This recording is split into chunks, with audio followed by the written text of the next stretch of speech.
Thank you very much, and I've got a very short period of time, so I'll do my best. We were here a year ago with a group about this size, and we looked at three types of action on the green economy in Wales. We looked at local food systems, we looked at community energy, and we looked at community recycling. So it's a very interesting report that Ed Mayo launched last November in South Wales called Sharing Prosperity on the Co-Operatives Group website, which shows you it's not just about energy. We need to look at the entire green economy because anaerobic digestion feeds into, of course, the food system feeds into the energy system.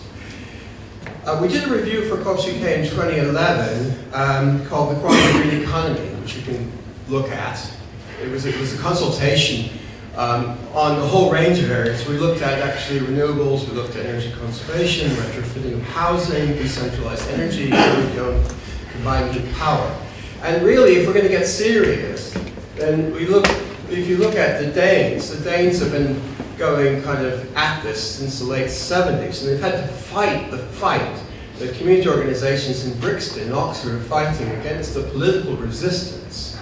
But they have built, public social partnerships, and they have taken from the big energy companies, like in Denmark, about 40% of the market is brought into the municipal and the cooperative sector. And we have a marginal amount. So unless we build the kind of political alliances, this ain't going to happen very fast. So that's point number one. Since 2008, there has been this massive interest because mutual aid builds. When the economy tanks south, people rediscover each other. And they stop being me, myself, and I, and think about we. So this is an indication of the trend. So community share issues were just below the radar. Now, of course, from 2007, 2008, here we've seen this big peak.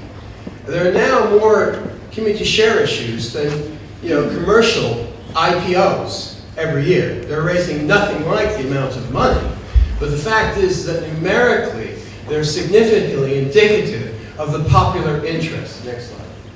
So if you then look at the money that's been raised, you can see that a significant amount, almost half, has been raised in the renewable energy sector. Of course, there's other things like community shops, community ownership of pubs, regeneration sports, food and farming. Average offer, average investment £900 per member. So, okay, at that point, this is Co-Operatives UK figures, 21 million was raised to 20,000 members. We're on the road, just starting, a long way to go, but it's happening. Next slide. So I worked a lot in community finance, developing, Aston Investment Trust, and now we then went on to develop 50 CDFIs and now movement. And then was involved in developing a range of things around community land trusts. Well, now there's 50 community land trusts that build housing in this country. We began to see, because I was asked by the West Midlands groups, that's localized West Midlands, March's Energy Agency, sorry? I don't know what a CDFI is. Can we take that in the Q&A? Because otherwise, a community loan fund. Robert Owen Community Banking Partnership here in Wales is an example of that. Okay. There's a revolving community loan fund. And I prefer community loan funds to CDFI, which is jargon I think we can do without. But anyway, that's the technical jargon. Okay, so I'm going to just take you through a process. Okay, I was asked, can we actually take the community land trust ideas and apply them to community energy? And I said, well, why not? So we had a project that the RDA in West Midlands funded with Localized West Midlands, March's Energy Agency, and Share Energy in Shrewsbury. And, sorry, can you go back to that? So we engaged with 50 communities, a range of technologies, and we got on over 18 months and began to do things. We didn't get the follow-up. Interesting, the results. So, next slide. So we found that quick delivery is possible, motivation in the communities is high, policy barriers are all over the place, government's in the way, it needs to be actually on the bus with us. The skills needed are actually in localities, you can find them, they're there, just call them, they're there. People really have knowledge and capacity. Partnership working can be built, needs to be built. Willful individuals are an asset. We need people who are going to say, this is going to happen, and this can make it happen. We need leadership.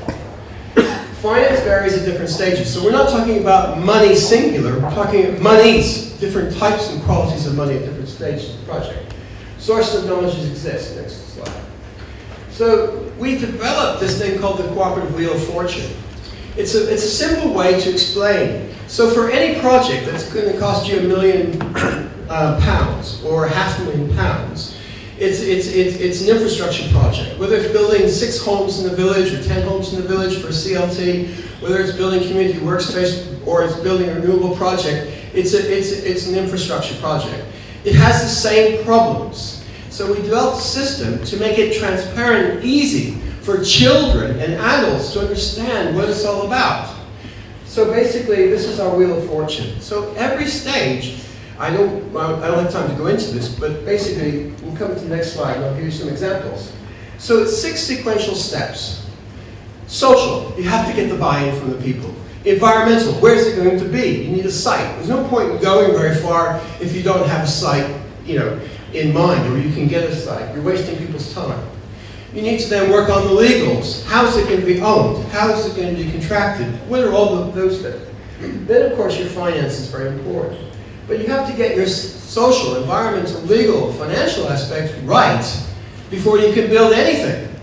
So it's a process of saying this is where you start. You don't start building a house by starting with the roof. And a lot of people we found were actually starting in the wrong place. They weren't starting to put the foundations in, and therefore they were wasting time. So this helps them, orient them as a compass to get on and do together. Next process. So here's a simple one. This doesn't require setting up a company. That's why it's simple. That's why quick delivery is possible. It's a church hall, as you can see, outside of Shrewsbury, based in Hill.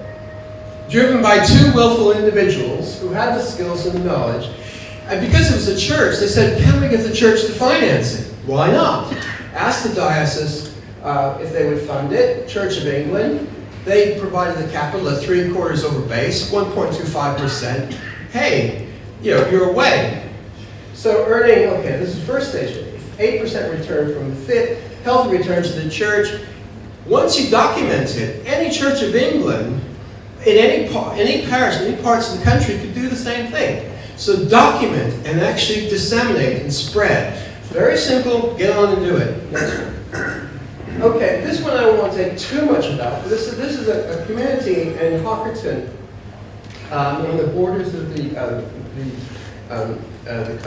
West Midlands, or just over. So anyway, this one is interesting. The community consultation, 14 meetings over 2 years, 50 householders in the village, built the community buy-in, community support for the wind turbine, driven locally over 1,650 hours of volunteer project time, specialist input from Co-ops UK, local authority, business link, regional assembly, solicitors. They built the partnership and they got people to give time and expertise to get on and do it. Very interesting case study. Next one. This shows you, as Barbara was saying, how hydro schemes can be absolutely fraught. Okay, Plan A, insufficient flow in Tutbury in Staffordshire due to flood prevention measures. Spent a year on that. Plan B, scuppered by the Environment Agency, try the other side of the river. They then had to try the other side of the river, new landlord, new local authority, new planning authority, new site, new grid connection, showstoppers all over the place. And did they have help? Absolutely they had help. Look, they had Carbon Leapfrog on the bus, Share Energy, Renewable Design Consultants, Derwent Hydro, H2O, Local Authority, Co-ops UK, Baker Brown, Key Fund, State of West Midlands, and they still could not get traction. That is madness, absolute madness. We have to change the policy to cut through this stuff and get on. The Danes have figured it out, the Germans have figured it out in lots of ways, and let's learn from other countries. But let's actually see. So what's interesting about the Wheel of Fortune, this cooperative wheel, is that it makes it transparent so that planners, politicians, children, everyone can see, well, we're at different stages. So you make it quite clear to get on and build. You make the architecture and the finance absolutely easy to understand in plain English, and it can work. Next slide. So what I would call for is a national demonstration project We've done this for community land trust. We've done this for community development finance nationally. We need a national demonstration project in Wales for cooperative energy partnerships. Wales should lead, okay? Social investment funding needed. With community land trusts, we set up a CLT fund supported by Charity Bank, Unity Trust Bank, Triodos, most of the social banks, most of the CDFIs are supporting it. So we co-developed a national CLT fund for community land trusts. We can do that for energy. We need to. We can use the cooperative wheel of fortune and self-op to unite the stakeholders.